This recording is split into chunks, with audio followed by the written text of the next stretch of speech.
Bom dia, irmãos. Nós mais uma vez estamos aqui para iniciar os estudos, o estudo de Apocalipse. Eu vou transmitir agora uma tela maior, depois eu vou variar entre outras telas. Então, se você tiver alguma pergunta, algum questionamento, você pode perguntar no chat do YouTube. Bom dia, irmãos. Deixa eu baixar esse volume aqui, senão sai na transmissão. Vamos lá então, irmãos, orar, agradecendo a Deus por este momento. Senhor Deus, Pai querido, nós te louvamos e bendizemos. Tu és santo, Tu és verdadeiro, Tu és fiel. Peço a Deus, nos ajude a compreender mais uma vez nessa manhã o estudo da Tua palavra. Que nós não venhamos fugir, ó Pai, da fidelidade que devemos ter com a Tua palavra, ó Pai. Nos ajude, ilumine as nossas mentes, os nossos corações, em nome do Senhor Jesus Cristo. Amém. Amém. Irmãos, vamos lá, eu vou jogar para vocês aí o PowerPoint. Eu vou ver se está saindo o som. Está sim, está saindo o som. Então, vamos lá, dar início. Está aqui estudo bíblico, revelação do Senhor Jesus Cristo à sua igreja. Estudo de Apocalipse. Sabemos que Apocalipse significa revelação. Então, a palavra Apocalipse significa revelação. Revelação de quem? Do Senhor Jesus Cristo. Para quem? Para João, na ilha de Patmos. Então, João estava condenado, preso na ilha de Patmos. Alguns historiadores dizem que a ilha de Patmos era uma ilha onde tinha trabalhadores prisioneiros que trabalhavam com carvão, tipo mina de carvão, tá bom? Vamos seguir o nosso estudo. Então tá aí. O tema da quinta aula é a igreja de Filadélfia. Nós já estamos aí na sexta igreja. A última igreja é a igreja de Laodiceia. Então vamos seguir a introdução primeiro, para que os irmãos possam entender o contexto dessa perícope na qual vamos ler. Os irmãos estão vendo aí a ilha de Patmos, logo depois vem a cidade de Éfeso, Esmirna, Pérgamo, estão vendo o mouse do celular, né? Do computador, Tiatira, Sardes, Filadélfia. Então, estamos aqui em Filadélfia, né? Aqui está um outro mapa que mostra mais detalhadamente à sua direita. Aqui nós temos o anfiteatro romano em Filadélfia. Então aí está aí o que sobrou, né, desse anfiteatro romano na cidade de Filadélfia. A Filadélfia era a mais jovem das 7 cidades, fundada por colonos provenientes de Pérgamo, sobre o reinado de Átalo II, nos anos de 159 a 138 a.C. A cidade estava situada num lugar estratégico, na principal rota do correio imperial de Roma para o Oriente. A cidade era chamada a Porta do Oriente. Também era chamada de Pequena Atenas, por ter muitos templos dedicados aos deuses. A cidade estava cercada de muitas oportunidades. Filadélfia era a mais jovem dessas 7 cidades, fundada por colonos provenientes de Pérgamo, sob o reinado de Átalo II, nos anos de 159 a 138 a.C. Eu já li essa parte no outro slide. Átalo amava tanto a seu irmão, Eumenes, que apelidou-a de Filadelfos, o que ama seu irmão, que deu o nome a essa cidade. Então, essa cidade que foi fundada por Átalo, que colocou o nome em homenagem a seu irmão.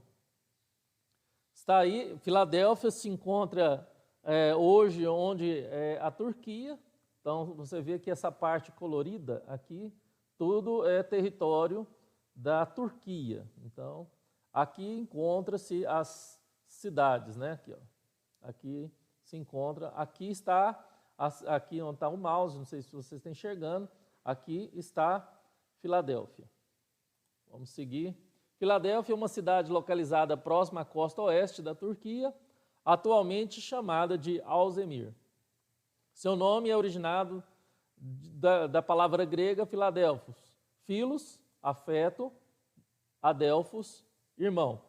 Seu significado primordial, portanto, é fraternidade ou amor de irmão, como lemos anteriormente, cuja referência é o amor entre pessoas da mesma família.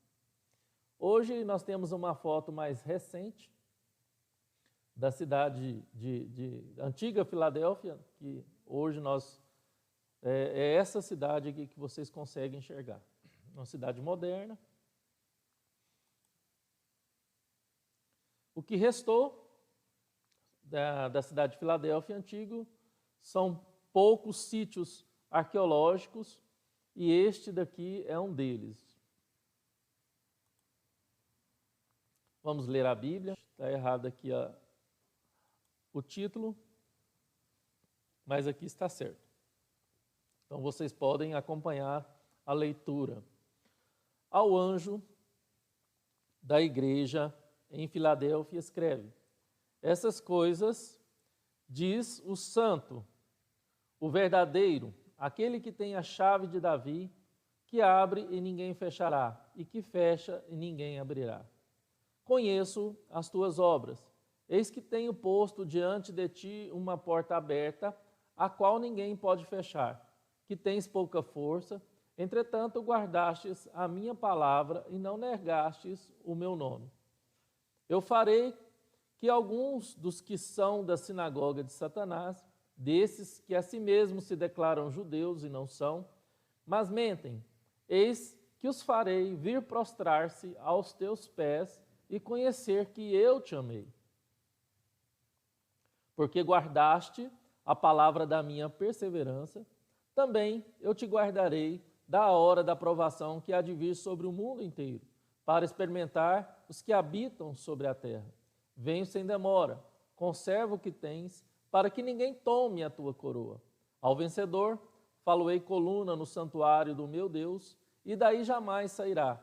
Gravarei também sobre ele o nome do meu Deus, o nome da cidade do meu Deus, a nova Jerusalém que desce do céu, vinda da parte do meu Deus, e o seu novo nome. Quem tem ouvidos, ouça o que o Espírito diz às igrejas. Então, nós iniciaremos agora a parte exegética. Nós vamos falar sobre cada dos pormenores que o texto nos dá. Então, que você possa, então, acompanhar da sua Bíblia ou do slide que está sendo apresentado para vocês aí. Ao anjo da igreja em Filadélfia, escreve. Então, para quem escreve? Escreve para o anjo. O anjo em grego é angelos, mensageiro, aquele que possuía o cargo de comunicar a carta à igreja. O pastor daquela igreja local em Filadélfia seria o mensageiro responsável por ele ler e transmitir, comunicar com fidelidade a todos os crentes daquela cidade. Deixa eu voltar aqui.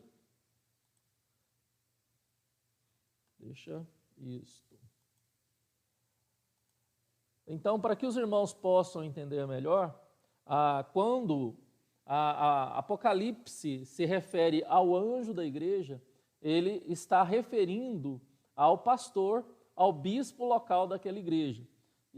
Nós já tratamos quando ele fala que sobre a sua mão direita está as 7 estrelas. Essas 7 estrelas significa também os bispos, os anjos. Então ele tem autoridade não somente na igreja, mas também sobre os bispos, também sobre os anjos da igreja. Então a carta ela foi escrita para que o pastor lesse essa carta do Senhor Jesus Cristo, escrita por João na ilha de Patmos, fielmente à igreja daquela localidade. Então este era o propósito da escrita da carta que Jesus entregou a João para que fosse entregue ao bispo, ao anjo, ao pastor daquela igreja local em Filadélfia. Vamos seguir então, que você possa acompanhar a leitura. Estas coisas diz o santo, o verdadeiro, aquele que tem a chave de Davi, que abre e ninguém fechará, e que fecha e ninguém abrirá.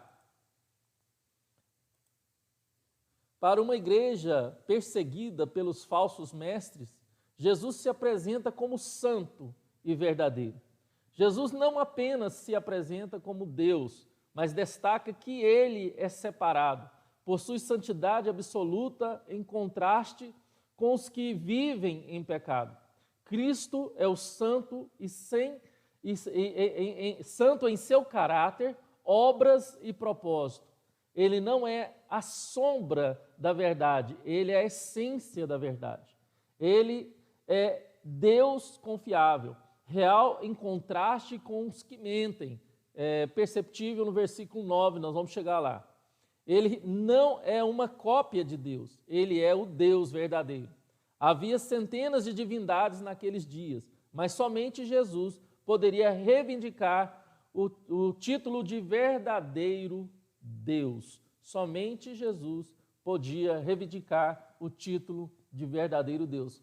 Quando a gente lembra daquela passagem lá nos evangelhos, que o discípulo pergunta ou pede para Jesus: Senhor, mostra-nos o Pai.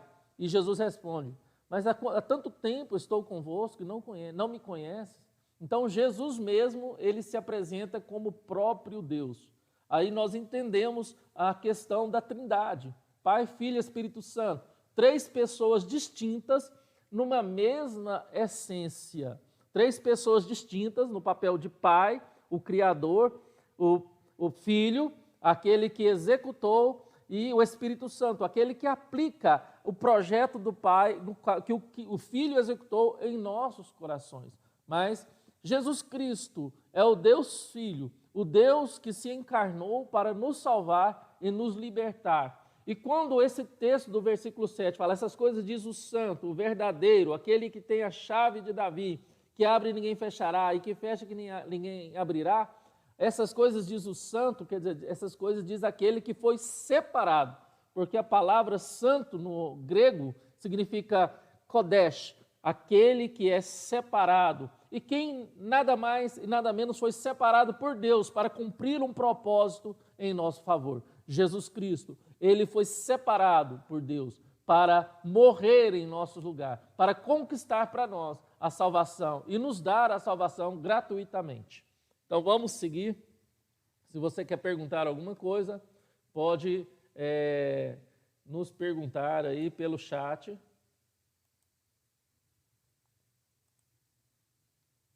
Seguir para o próximo slide. Então, essas coisas diz o santo, o verdadeiro, aquele que tem a chave de Davi. Ainda hoje há seitas que se consideram os únicos salvos e os únicos fiéis que servem a Deus e não ousam atacar os crentes. Mas esses mestres mentem.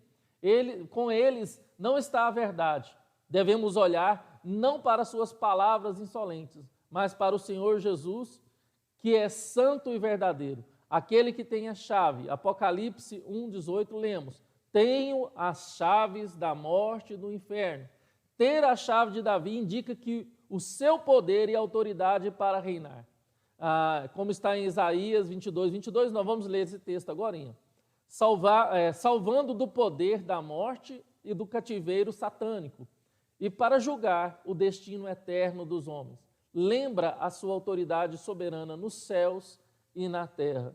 Então, por mais que alguns líderes reivindicam que a sua religião ou aquilo que eles oferecem é a única salvação ou é a única porta para a salvação, vemos claramente que Apocalipse, que a chave foi entregue a Jesus, ele que tem a chave. E a religião que salva, a verdadeira religião que salva, é a religião que tem Cristo como Salvador. É Cristo Jesus. Vamos tirar a palavra religião, porque religião nós sabemos que não salva ninguém. Então, quem salva de fato é Cristo Jesus. Então, o que nós queremos dizer é que várias religiões têm oferecido muitas coisas ao invés da pregação verdadeira e cristocêntrica da palavra de Deus, apontando para o Messias, para Jesus Cristo, como Filho de Deus, aquele que veio para salvar a quem estava perdido. Então, como existia no contexto de Filadélfia também, nós vemos muitas religiões, templos, igrejas, oferecendo salvação fora de Cristo Jesus, ou salvação Cristo e mais alguma coisa. E nós cremos na suficiência de Cristo Jesus. Somente Cristo, sola Christus, somente Cristo salva, nada mais salva. A igreja não salva, a religião não salva, sacrifícios não salvam ninguém, penitência não salva ninguém. Somente a fé em Cristo Jesus, somente Jesus Cristo salva. Vamos continuar seguindo o nosso estudo. Vou voltar aqui, vamos lá. Nós estamos tratando da questão da chave, aquele que tem a chave, aquele que tem a chave de Davi.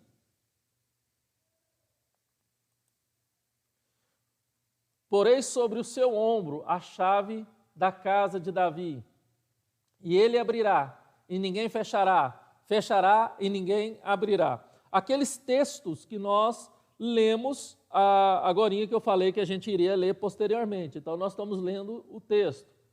Hebreus 2,14. Visto, pois, que os filhos têm a participação comum de carne e sangue, destes também ele igualmente participou, para que sua morte destruísse aquele que tem poder da morte, a saber, o diabo. Mateus 28,18. Jesus, aproximando-lhe, falou, dizendo: toda a autoridade me foi dada no céu e na terra. Então, está aí os textos que tratam e confirmam e embasam que Jesus tem toda a autoridade, que Jesus tem a chave. A chave, no caso, o significado da chave é a autoridade, o poder que foi dado por Deus ao seu Filho Jesus Cristo para autoridade sobre a morte, autoridade sobre o inferno. Então, vemos isto claramente mostrado através dos textos que nós lemos. Vamos seguir. Se você tem alguma pergunta, pode nos perguntar aqui no chat do YouTube, nós iremos responder. Verso 7, continuamos. Eis que tenho posto diante de ti uma porta aberta, a qual ninguém pode fechar. Aqui nós vemos, nessa parte, irmãos, duas declarações. Duas declarações é perceptível nessa parte e nós vamos vê-las. Então, primeira declaração que nós vamos ver é uma porta aberta. Autoridade, Cristo possui a chave e abriu uma porta diante da igreja. Foi-lhe dada autoridade para sair para abrir, e ninguém fechará. Filadélfia recebeu uma porta aberta para espalhar a cultura, a língua grega. Mas agora uma nova e mais excelente porta está diante dela. A grande oportunidade missionária para levar aos homens o testemunho de Jesus Cristo e ninguém poderá impedir. Então, Jesus agora fala que aquela cidade como porta para a língua grega, aquela cidade como porta para a expansão da língua grega, também agora Jesus tinha lhe dado uma porta para que ela também fosse uma igreja missionária para levar o testemunho do Senhor Jesus Cristo. Então, a importância que nós vemos que o Senhor Jesus Cristo coloca sobre a igreja a oportunidade missionária de levarmos o Evangelho do Senhor Jesus Cristo, por meio do nosso testemunho pessoal de vida, por meio da pregação do Evangelho da salvação, que devemos fazer a todos, quando Deus nos dá a oportunidade, constantemente, quando encontramos com um com o outro, de falar do amor do nosso Senhor Jesus Cristo e da salvação em nosso Senhor Jesus Cristo e da esperança que nos traz alegria em nossos corações. Essa é a oportunidade, essa é a porta também que Deus dá não somente para a igreja de Filadélfia, mas que também concede a cada um de nós como igreja do Senhor Jesus Cristo. Deus nos dá, Deus abre diante de nós várias portas. Deus abre portas, se assim podemos dizer, porta de empregos. Deus nos dá saúde, Deus nos dá casa, mas Deus também ele abre uma porta que muitas vezes nós desconsideramos e nós não passamos por ela, que é a porta da oportunidade missionária. Às vezes nós achamos que devemos somente contribuir com missões para que outros vão. Sim, devemos, mas nós não devemos deixar de entender, nós não podemos desconsiderar que nós mesmos fomos chamados para a missão. Ide por todo o mundo e pregai o evangelho a toda criatura. E melhor traduzido, até mesmo por alguns linguistas, indo por todo o mundo. Quer dizer, aonde você estiver indo, aonde você for, seja no seu bairro, na sua rua, no seu vizinho, na feira, no mercado, em qualquer lugar, você deve, eu devo, nós devemos falar do Evangelho do Senhor Jesus Cristo. Vamos seguir então.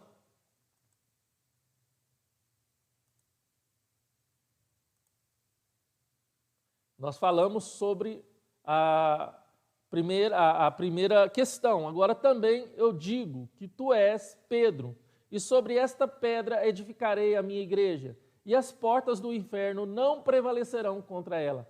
Dar-te-ei as chaves do reino dos céus, e o que ligares na terra terá sido ligado nos céus, e o que desligares na terra será desligado nos céus. Esse é o texto que devemos ler do slide passado. Aqui se encontra a fonte, ou para algumas heresias que vemos hoje. Esse texto que fala de Pedro, também te digo que tu és Pedro, e sobre essa pedra edificarei a minha igreja, te darei a chave dos céus. O que Jesus está se referindo não é a pessoa de Pedro. Não é Pedro que tem as chaves dos céus, como é retratado por algumas religiões. Não é Pedro a pedra para que ele fosse o primeiro representante mundial da igreja. Mas Jesus estava falando sobre aquilo que Pedro tinha professado. Se você perceber o contexto desse texto de Mateus 16, começando do verso 15, 16 e 17, você vai ver a declaração que ele fala: Cristo, tu és o Cristo, o Filho do Deus vivo. Tu és o Cristo, o Filho do Deus vivo. E Jesus fala: e tu és Pedro. E sobre essa pedra, aquilo que ele falou de Jesus, porque Jesus é a pedra angular, sobre Cristo seria edificada a sua igreja. E para a igreja de Cristo, seria dado a chave do reino dos céus. Que interessante isso, irmãos. Que maravilhoso isso. Vamos seguir o nosso estudo. Os irmãos ficam à vontade para poder participar. Próximo slide.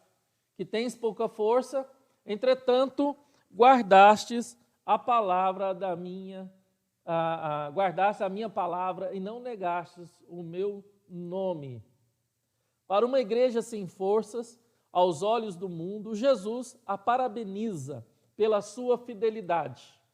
A igreja tem pouca força, talvez por ser pequena, talvez por ser formada de crentes pobres e escravos, talvez por não ter influência política e social na cidade, mas ela tem guardado a palavra de Cristo e não tem negado o seu nome. Então vemos claramente o que Deus vê de fato na igreja é a sua fidelidade. O que Deus vê é a fidelidade, a fidelidade da igreja, a nossa fidelidade, apesar das nossas condições, apesar das nossas limitações. O que importa para Deus é, de fato, a nossa fidelidade. Porque ele deixa bem claro aqui que sabia que aquela igreja era uma igreja fraca, que tinha pouca força, mas aquela igreja tinha guardado a palavra e não tinha negado o nome de Cristo. Então, não é desculpa, não é desculpa para a igreja nenhuma, para ninguém, as limitações que a vida nos impõe para sermos fiéis a Deus. Não deve ser o pouco recurso financeiro, não deve ser o pouco recurso, talvez tecnológico, oriundo do recurso financeiro, ou a pouca saúde, ou qualquer outra coisa que vai resvalar na fidelidade que eu tenho que ter com o Senhor Jesus Cristo, com Deus. Nada e nem ninguém pode me separar desse amor. Nada e nem ninguém pode mudar ou transformar ou roubar de mim ou fazer com que eu deixe de ser fiel. Então, o que Jesus Cristo elogiou nesta igreja foi a sua fidelidade, apesar das suas limitações. Apesar de suas limitações. Quando eu olho para essa situação, eu lembro de vários testemunhos de irmãos que passaram por várias dificuldades na vida, mas continuaram sendo fiéis a Deus, fiéis ao amor a Deus, fiéis à palavra de Deus, não fiéis a uma religião, não fiéis a um pastor, mas fiéis a Deus. E era isso que Jesus estava elogiando a igreja de Filadélfia, talvez a mais fraca de todas, que nós já falamos até agora, mas era que Jesus louva naquela igreja, era a sua fidelidade. Isso nos traz um desafio, isso nos traz algo a se pensar, irmãos. O quanto temos sido fiéis a Deus, diante de qualquer circunstância.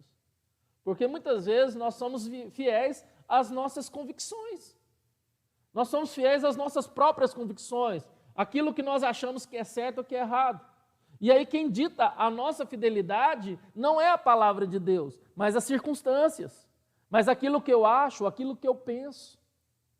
O quanto aquilo que eu acho, aquilo que eu penso, as circunstâncias, tem de fato roubado a minha fidelidade a Deus. E Jesus fala aqui claramente que a nossa fidelidade deve ser a palavra de Deus. Então, a minha fidelidade, ela não está baseada naquilo que eu acho ou que eu penso, ou aquilo que eu considero. A minha felicidade, ela tem que estar embasada naquilo que Deus escreveu, naquilo que Deus falou, naquilo que Deus decretou.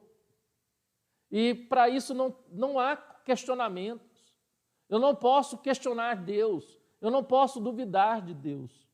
E Jesus louva essa igreja, honra essa igreja, elogia essa igreja, porque eles tinham fidelidade. E a palavra de Deus era inegociável. Inegociável. Então vamos seguir novamente. Se tiver gostando da tela cheia, vocês escrevem aí que eu uso só a tela cheia, tá, irmãos? Aí, em vez de estar usando uma tela pequena e o webcam. Aí eu posso mudar também para a tela cheia, para ficar assim. A igreja era pequena em tamanho e em força, mas grande em poder e fidelidade, foi o que eu acabei de falar.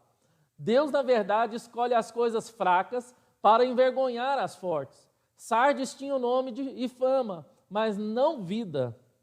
Filadélfia não tinha fama, mas tinha vida e poder. Olha que bênção, irmãos. Deixa eu voltar aqui. A igreja tinha força, mas Jesus colocou diante dela uma porta aberta, que ninguém pode fechar. A igreja é fraca, mas o seu Deus é onipotente. A nossa força não vem de fora e nem de dentro, mas do alto. Que maravilha a gente ouvir essas considerações que Hernandes Dias Lopes fez aqui, irmãos.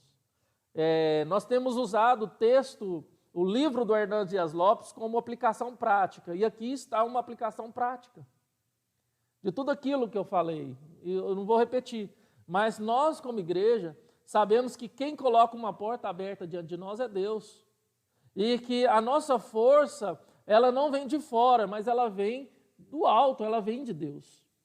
Nós dependemos e devemos depender de Deus, apesar de qualquer circunstância.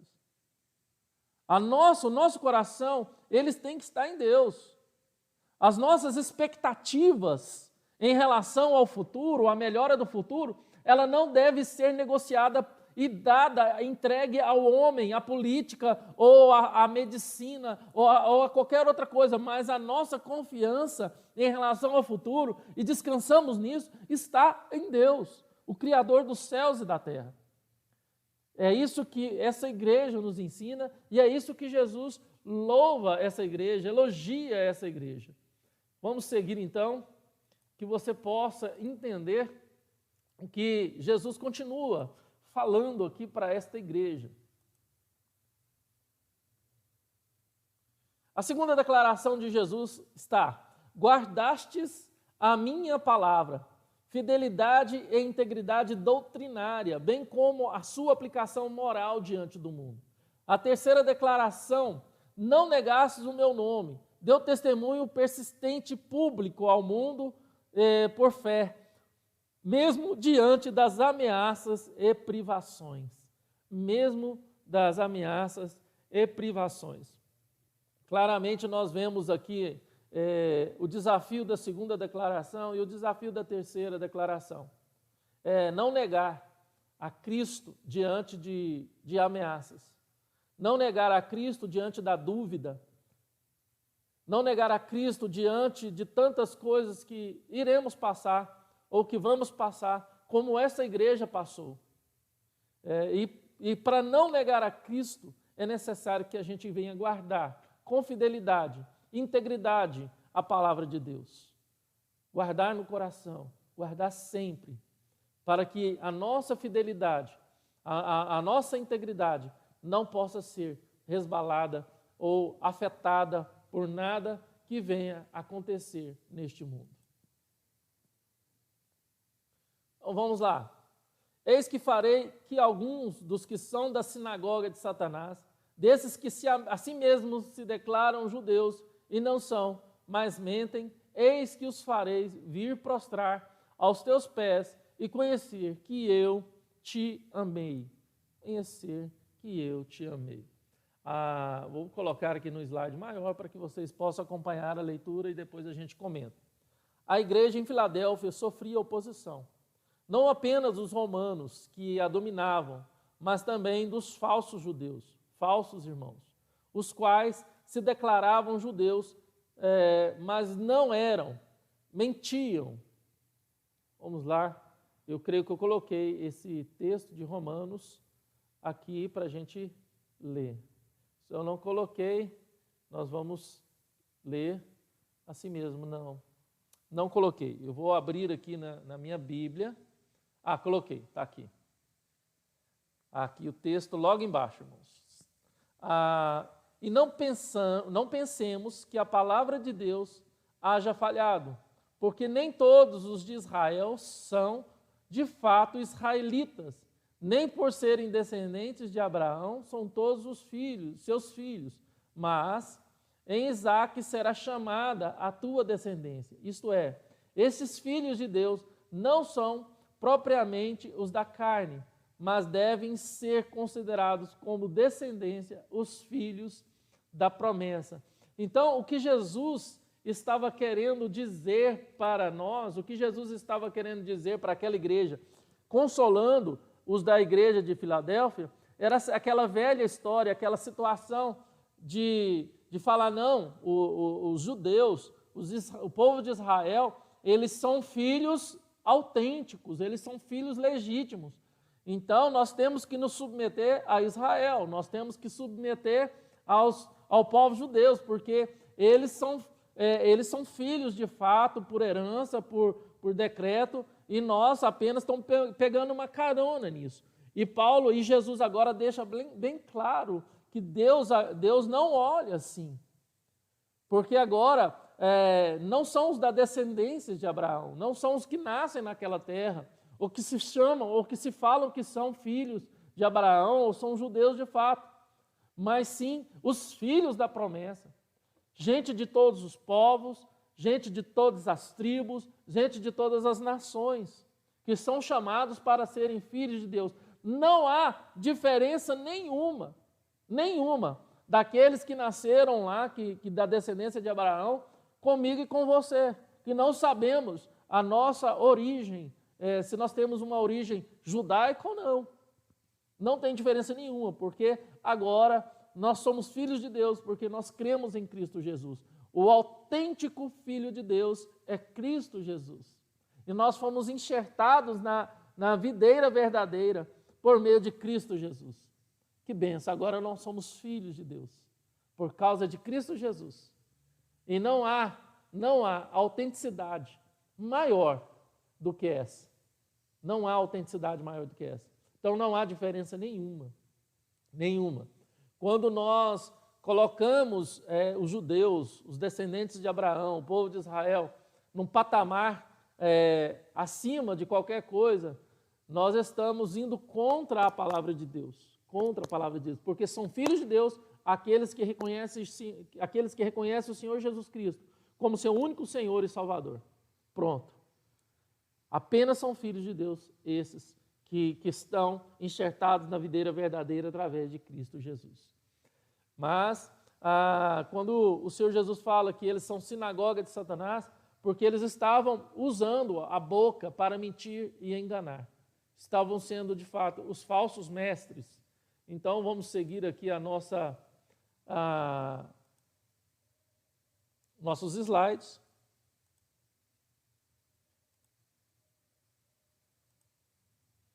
Não agiam em conformidade com a lei de Deus, que professavam, e ainda traíam a verdadeira religião. E Jesus chama eles de adversários, sinagoga de Satanás, se unindo com romanos na idolatria, na imoralidade sexual, na perseguição aos cristãos que testemunhavam a respeito do Messias que esperavam. E aí a gente, entendendo, eu creio que os irmãos entenderam essa questão de ser sinagoga de Satanás. Sinagoga de Satanás, então, é aquele que usa a sua boca para mentir e para enganar os filhos de Deus. Então, todos aqueles que usam a sua boca para mentir e enganar os filhos de Deus, eles são considerados sinagogas de Satanás. Que no caso aqui eram os falsos judeus ou os judeus que estavam se levantando para enganar e mentir, né, usando da sua descendência de Abraão, usando, né, da sua primazia, entre aspas, para enganar a igreja do Senhor Jesus Cristo. E o Senhor Jesus Cristo chama eles de sinagoga de Satanás. Então, em nossa sequência, vamos lá. Vamos seguindo aqui. Eis que eu os farei vir e prostrar-se aos teus pés e conhecer que eu te amei. Para uma igreja perseguida e odiada pelo mundo, Jesus diz que ela é a sua amada. Os judeus diziam que os crentes não eram salvos, porque não eram descendentes de Abraão, e por isso não tinham parte na herança de Deus. Mas Jesus diz que não é a igreja que vai se dobrar ao judaísmo, mas os judeus é que se reconhecerão que Jesus é o Messias e virão e reconhecerão que a igreja é o povo de Deus e verão que Jesus ama a sua igreja. Então nós vemos claramente Jesus dizendo que não é a igreja que vai se dobrar aos pés do judaísmo, não é a igreja verdadeira que vai se dobrar aos pés do judaísmo ou do povo judeu, mas é o que o povo judeu um dia vai reconhecer a igreja cristã, o verdadeiro cristianismo, como a igreja autêntica do Senhor Jesus Cristo. Então, essa questão de colocar o judaísmo, o povo judeu, num pedestal, como muitas igrejas têm feito hoje, trazendo coisas do judaísmo para dentro das igrejas, é shofar, é bandeira de Israel, símbolos de Israel para dentro da igreja, está errado. E Jesus deixa bem claro isso,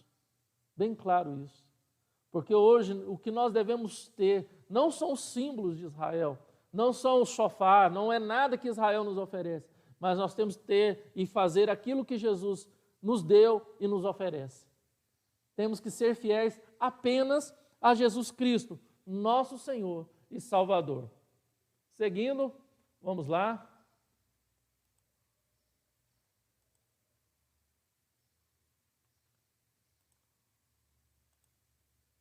a igreja será honrada. Aqui Jesus Cristo está com ela. No céu, no céu nós reinaremos com Ele e nos assentaremos em tronos para julgarmos o mundo. Nós somos o povo amado de Deus, seu rebanho, sua vinha, sua noiva, sua delícia, a menina dos seus olhos. Então, a igreja é a amada de Deus, a igreja do Senhor Jesus Cristo. E ele deixa isso bem claro quando ele entrega a João as revelações às igrejas na ilha de Patmos. O quanto o Senhor Jesus Cristo se importa com a sua igreja. Ele se importa de uma tal forma que ele revelou a João na ilha de Patmos as suas considerações, orientações e encorajamento à sua igreja em momentos de provações, em momentos de lutas, em momentos de dor. Porque guardastes, o texto novamente bíblico, irmãos, porque guardastes a palavra da minha perseverança. Também te guardarei da hora da provação que há de vir sobre todo o mundo inteiro, para experimentar os que habitam sobre a terra. Para uma igreja que guardou a palavra de Cristo nas provações, Cristo promete guardá-las das provações que sobrevirão. A igreja foi fiel a Cristo. Cristo aguardará na tribulação. A igreja guardou a palavra. Cristo guardará a igreja.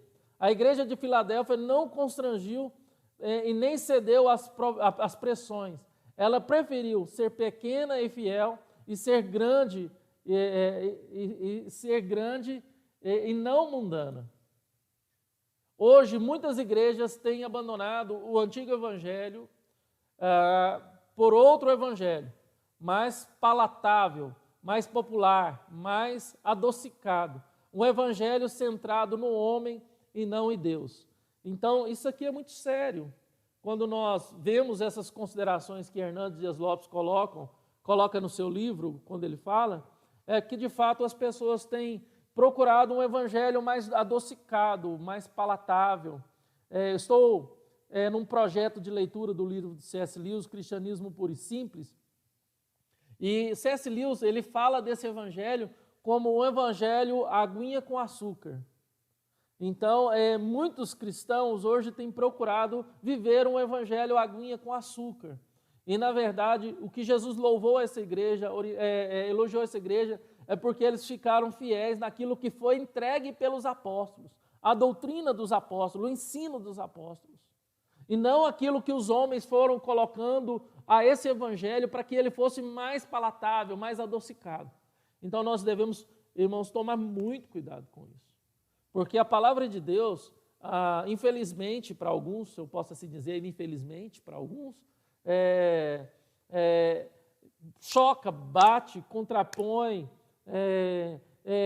enfia o dedo na ferida, arranca a casca da ferida para ser tratada. Muitos sentem confrontados pela palavra de Deus. E esse é o papel da palavra de Deus. Quando a palavra de Deus é pregada com fidelidade, ela confronta e nos trata. Porque ela é a verdade que liberta. O que tem muita gente tem oferecido aí fora, muitas pessoas oferecem, é uma mentira que escraviza, que aprisiona. Mas nós, como fiéis à palavra de Deus, nós temos que sempre falar da verdade que liberta, que cura, que salva, que renova, que transforma, que confronta. Porque a primeira premissa da palavra de Deus, a premissa básica da palavra de Deus é nos levar à conversão. Mudar de direção, trazer uma cura em nós, de nós mesmos, do nosso velho homem, dos nossos desejos carnais, dos pensamentos impuros, das vaidades, do egoísmo. Então essa é a premissa básica da palavra de Deus. Vamos seguindo, para que vocês possam continuar acompanhando a leitura.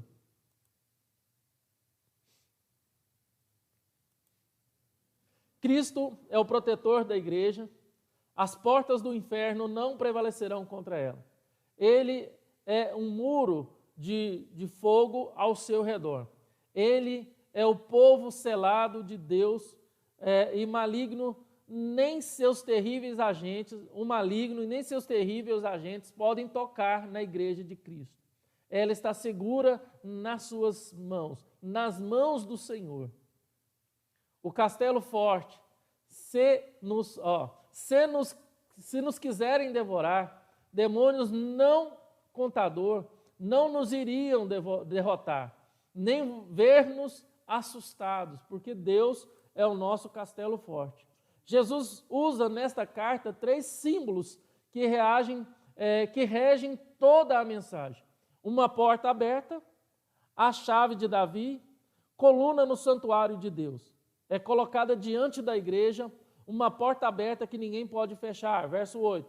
Cristo é chamado como aquele que tem a chave de Davi. Verso 7. Enquanto o vencedor é feito coluna no santuário de Deus. Verso 12. Essas 3 figuras sugerem os 3 próximos pontos dessa mensagem. Vamos seguir. Também eu te guardarei da hora da provação, que há de vir sobre o mundo inteiro, para experimentar os que habitam sobre a terra. Essa hora não é literal e se refere a um período indefinido de tempo em que ela prova, ela experimenta. Em grego, peirazo, tempo de ira ou julgamento. Então, o que Jesus está falando aqui é de um tempo de prova, um tempo de ira, de julgamento do Senhor, que a igreja será guardada. Não sabemos, não é preciso esse momento, essa hora, porque ela não é literal. Cristo se referiu ao período da grande tribulação, como está em Jeremias 37, Daniel 9, 27, a juízos que viriam, Apocalipse 1, 19, sobre o mundo inteiro, os que habitam sobre a terra, os quais antecedem o seu retorno. Venho sem demora, conserva o que tens. Depois de falar sobre o tempo de provação, ele falou sobre o conforto. Ele fala que venho rapidamente. O sentido aqui é de repente, inesperadamente, como um ladrão, como está lá em Mateus 24, 1 Tessalonicenses 5, 2, e nós vamos ler esses textos agora, irmãos. Então, nós vamos ler. Jesus, deixa eu voltar aqui, irmão, deixa eu voltar aqui, porque eu não coloquei esses textos aqui. E tratar uma questão com vocês aqui. Quando esse texto fala de Jesus vindo sem demora, o primeiro entendimento que nos dá e veio ao nosso coração é que Jesus se importa com a nossa dor. Jesus se importa com o nosso sofrimento. Jesus está vendo o nosso sofrimento. Ele tem visto o sofrimento da igreja, assim como ele viu no 1º século, no 2º século, até chegar na nossa atualidade. Em relação a essa pandemia que nós estamos vivendo, Jesus tem visto o sofrimento de várias igrejas da nossa igreja. E ele mostra que se importa, mostrando que o nosso sofrimento, o tempo de sofrimento, o tempo de prova, ele tem um prazo de vencimento, um prazo determinado para se cumprir. Então, a primeira intencionalidade de Cristo, segundo Kistemark, ele fala confortando a igreja de que toda prova tem um prazo de validade, de todo sofrimento, de toda angústia, ele tem um prazo de vencimento, um prazo de validade, tem um término, tem um fim, e isso deve trazer consolo ao nosso coração. Depois, traz que esse venho sem demora, é que essa volta do Senhor Jesus Cristo, ela vai ser uma volta rápida e repentina, onde muitos não vão estar esperando. E aí nós temos textos como o texto de Mateus, de 1 Tessalonicenses, 2 Pedro e de Apocalipse 3 e 16, que fala dessa volta repentina de Jesus. Um estará no campo, outro estará em casa e de repente virá o Filho do Homem, como as virgens das candeias, que faltou o óleo e o noivo veio. Então, remete a esses textos que falam de uma volta repentina, onde muitos não estarão esperando. Muitos não estarão esperando. Mas a igreja verdadeira e autêntica, ela espera ansiosamente a volta do seu Senhor Jesus Cristo. Ansiosamente. Então, isso é para deixar bem claro, para que os irmãos possam entender. Seguindo, vamos voltar aqui para o texto.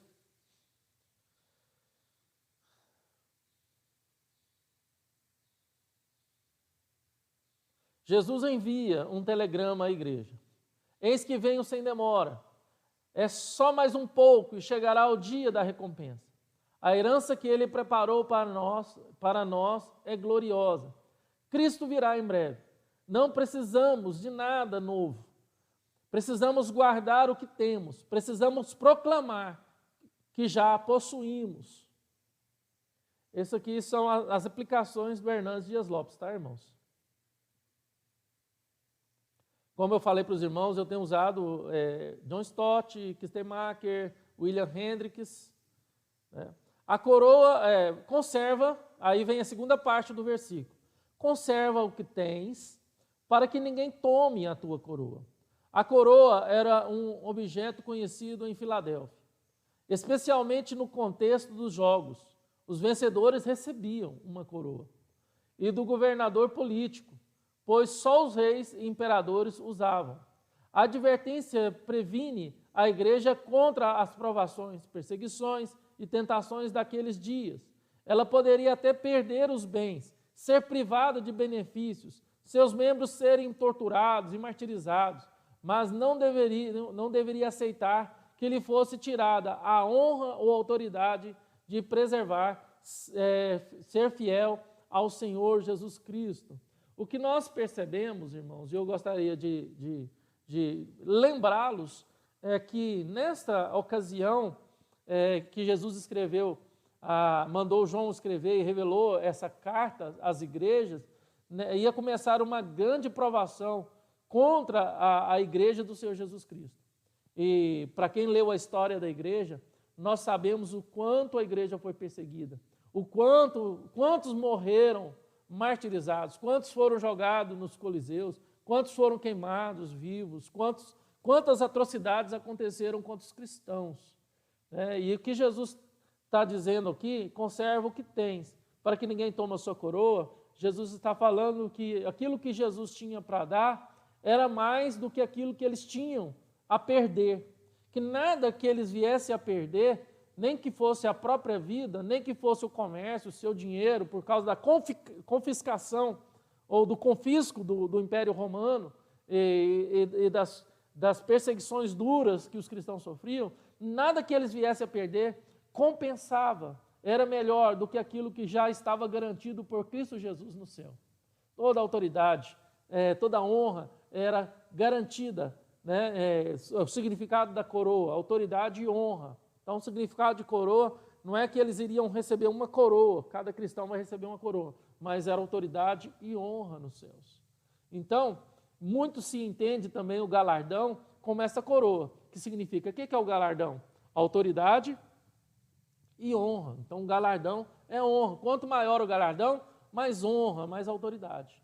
Então, é nesse aspecto que a maioria dos estudiosos, teólogos concordam, tá bom? Então, vamos seguir aqui nosso estudo.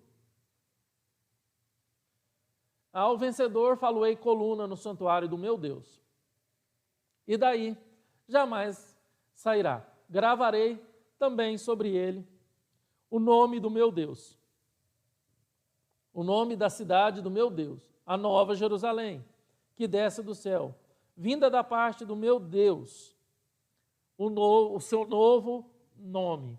3 promessas de Deus para a sua vida, irmãos. Aqui há 3 promessas de Deus para a nossa vida como igreja, ou para a igreja como era para as igrejas que o Senhor Jesus Cristo escreveu, como também para a igreja de Filadélfia. Então, quais são essas promessas? Então, vamos perceber aqui.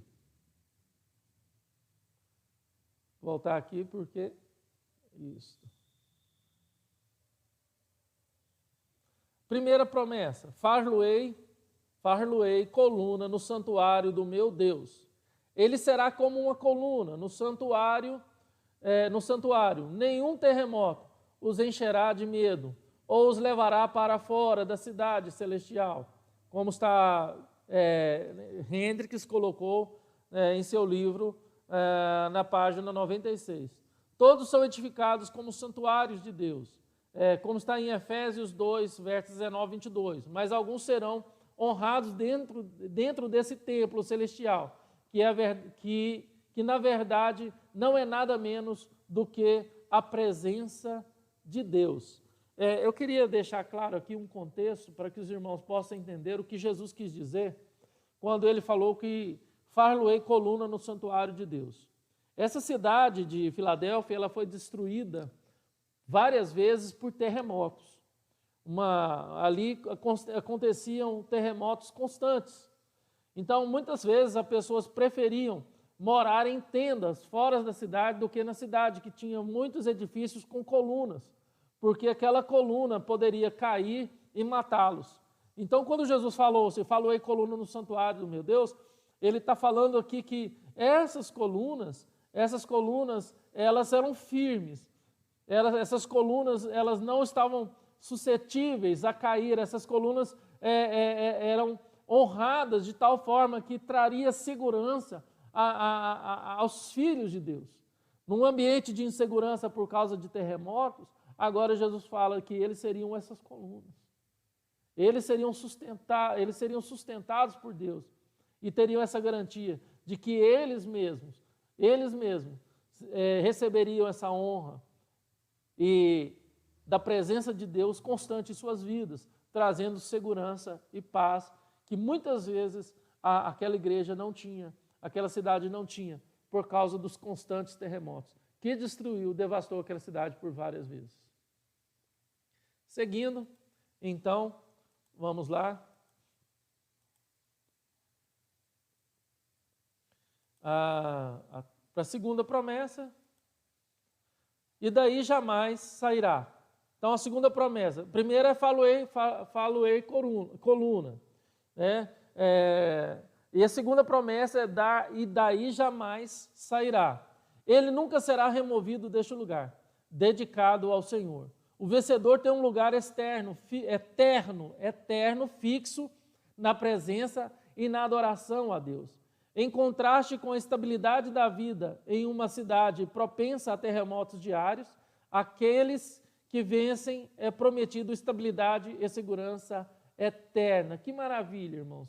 Que maravilha! Jesus agora está trazendo ao coração daqueles irmãos consolo diante de circunstâncias que eles eram assolados pela instabilidade da terra, dos terremotos. Jesus agora fala, eu vos dou estabilidade. Aí aonde eu colocar vocês terão segurança. E daí jamais sairá. O que Jesus está dizendo é que aquilo que Ele tem para a sua igreja, aquilo que Ele tem para nós, é eterno, é fixo, é verdadeiro.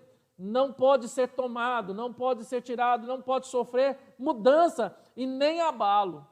Se hoje nós vivemos em situações que nos trazem dor, medos, que nós somos abalados por circunstâncias, porque nós somos muitas vezes abalados por circunstâncias, Jesus agora promete que na vida que nós teremos, não sofreremos abalos.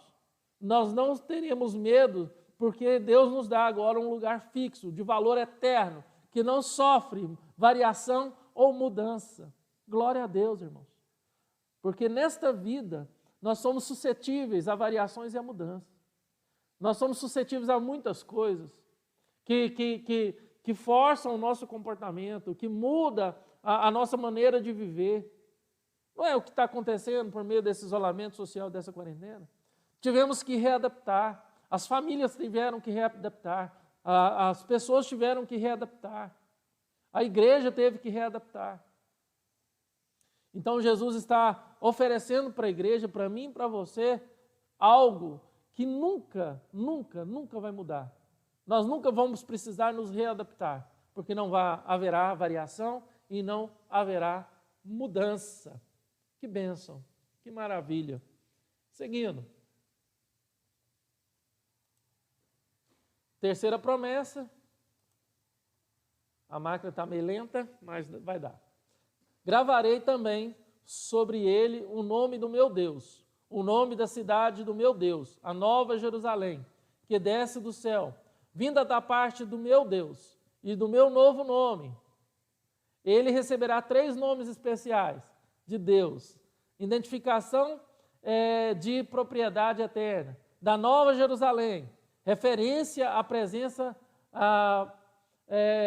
permanente de Deus, novo nome de Cristo, direito de acesso aos privilégios da Nova Jerusalém.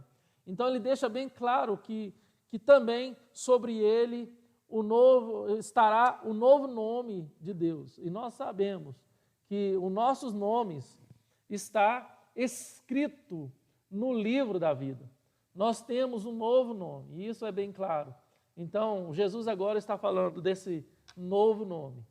Não receberemos um novo nome, e que está escrito no livro da vida já. Que maravilha, irmãos. Nós sabemos que nós temos essa esperança, nós temos essa certeza em nossos corações. Assim como está lá em Apocalipse 7, 3, 9, 4, Ezequiel 48, nós temos essa certeza. E agora, ele fala para nós: quem tem ouvidos, ouça o que o Espírito diz às igrejas. Quem tem ouvidos, ouça o que o Espírito diz às igrejas. Agora, chegamos à conclusão. Cristo conclui com um apelo. Esse apelo é universal, confronta as igrejas que estão cheias de atividades, mas não cheias do Espírito Santo, sem evidências externas de pureza e fidelidade a Deus. E Cristo, pelo Espírito, advertiu para lembrar, receber, ouvir e arrepender, confiados na promessa da salvação eterna. Agora é conosco. As portas ainda permanecem abertas. Cristo convida-nos, primeiramente, a entrar pela porta da salvação. E, em seguida, pela porta do serviço, da evangelização. A igreja tem oportunidades e não vê os obstáculos. São oportunidades que Jesus coloca, e não somente os obstáculos que temos que enxergar. Então, irmãos, voltando aqui para os nossos slides, chegamos ao fim de mais um estudo bíblico. Então, o que nós aprendemos através da igreja de Filadélfia, está errado aí, mas é Filadélfia, está Sardes, que eu esqueci de trocar o nome, que nós não devemos importar, irmãos, com a duração do sofrimento, ou a estabilidade que a circunstância nos traz, mas que devemos mantermos fiéis a Deus, mesmo tendo pouca força, mantermos fiéis a Deus e a sua palavra. Então, e termos a convicção e a certeza que toda a autoridade está em Cristo Jesus, e Ele abriu diante de nós uma porta que ninguém pode fechar. E temos promessas nos céus, promessas futuras, promessas de estabilidade, de autoridade, de honra, e que isso deve nos manter ainda nesta vida fiéis a Deus e honrá-lo através do serviço, através da adoração e através da evangelização. Temos que ser fiéis. Então, que Deus abençoe. Muito obrigado pela presença de todos os irmãos. Vamos orar agradecendo. E se você tem alguma pergunta, você pode escrever a pergunta que nós vamos responder. Vamos orar. Domingo que vem nós vamos falar sobre a última igreja e entramos numa fase mais dinâmica do estudo de Apocalipse. Essa primeira fase devia ser mais pormenorizada, porque Apocalipse são 3 sessões, são sessões e nós precisamos entendê-las. Mas agora vamos entrar numa fase mais dinâmica. Senhor Deus, Pai querido, nós te louvamos e engrandecemos o teu santo nome. Muito obrigado, ó Pai, por este momento. Obrigado, ó Deus, pela vida dos nossos irmãos que acompanharam o estudo bíblico.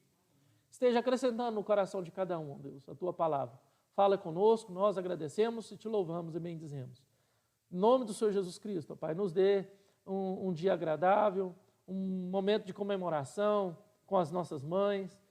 Mesmo muitos não poderão estar juntos por causa da quarentena, mas que o Senhor abençoe esse domingo e nos prepare para o momento que nós vamos cultuar o Senhor mais tarde. Em nome do Senhor Jesus Cristo. Amém, amém. Feliz Dia das Mães para todas as mães que estão nos acompanhando. Deus abençoe a todas. Deus abençoe a todos. Terminamos aqui, encerramos aqui o nosso estudo bíblico.